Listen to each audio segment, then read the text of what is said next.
పూర్తి వివరాలకు చదవండి రేపటి అక్షర శిల్పం దినపత్రికలో.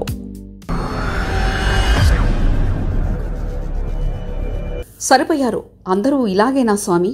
చంద్రబాబును మించిపోయిన ఎమ్మెల్యేలు.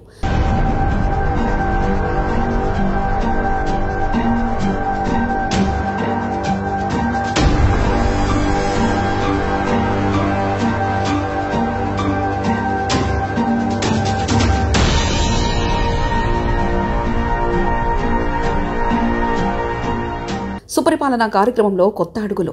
ఎప్పటికప్పుడు నివేదికలు తెప్పించుకోవడంతో ఆంధ్రప్రదేశ్ ముఖ్యమంత్రి చంద్రబాబు నాయుడు సుపరిపాలన తొలి అడుగు కార్యక్రమంపై ఎప్పటికప్పుడు నివేదికలు తెప్పించుకుంటున్నారు.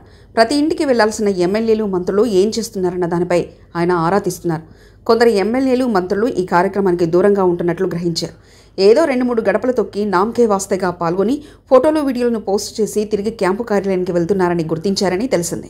ఇటువంటి మంత్రులు, ఎమ్మెల్యేలకు త్వరలోనే నేరుగా వార్నింగ్ ఇచ్చేందుకు సిద్ధమయ్యారని తెలిపింది. వ్యక్తిగతంగా పనులను పక్కన పెట్టాలని చెప్పినా కొందరు వినిపించుకోవడం లేదు. అందుకే నియోజకవర్గంలో ఎన్ని గడపలు ఎమ్మెల్యేలు టచ్ చేసింది లెక్కలు తెప్పించుకుని మరీ వారికి మెసేజ్ల ద్వారా అలర్ట్ చేస్తున్నారు. ఈ నెల 2వ తేదీన రాష్ట్ర వ్యాప్తంగా సుపరిపాలన తొలి అడుగు ఇంటింటికి కార్యక్రమం ప్రారంభమైంది. నేటికి 20 రోజులు పూర్తయ్యాయి. 20 రోజుల్లో 55 లక్షలకు పైగానే గడపలు దర్శించినట్లు లెక్కలు చెప్తున్నారు. అయితే ఇందులోనూ కొన్ని తప్పులున్నాయని చంద్రబాబు భావిస్తున్నారు.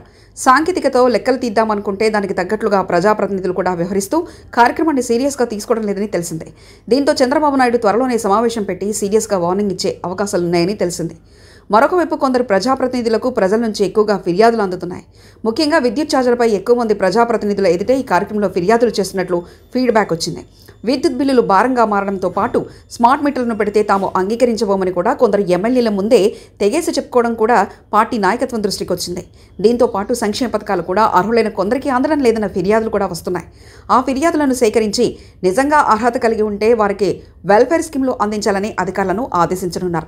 ముఖ్యంగా ఏడాదికి 3 ఉచిత గ్యాస్ సిలిండర్లతో పాటు ఇటీవల విడుదల చేసిన తల్లికి వందనం పథకంపై ఎక్కువ ఫిర్యాదులు వస్తున్నట్లు ఈ కార్యక్రమం ద్వారా తెలిసి వస్తుంది. గత ప్రభుత్వం తమకు పథకాలు అందించిందని, అయితే ఇప్పుడు ఏవేవో కారణాలు చెప్తూ తమను అనర్హులుగా వేయడమేంటని కొందరు నేరుగా ప్రశ్నిస్తున్నారు. ప్రధానంగా ఈ కార్యక్రమంలో ప్రజల నుంచి వచ్చే ఫిర్యాదులో ఎక్కువగా విద్యుత్ ఛార్జీలు, తల్లికి వందనం, ఉచిత గ్యాస్ సిలిండర్పైనే ఎక్కువగా వచ్చినట్లు గుర్తించిన ముఖ్యమంత్రి చంద్రబాబు నాయుడు వీటిపై మరొకసారి విచారించాలని అధికారులను కోరనున్నారు.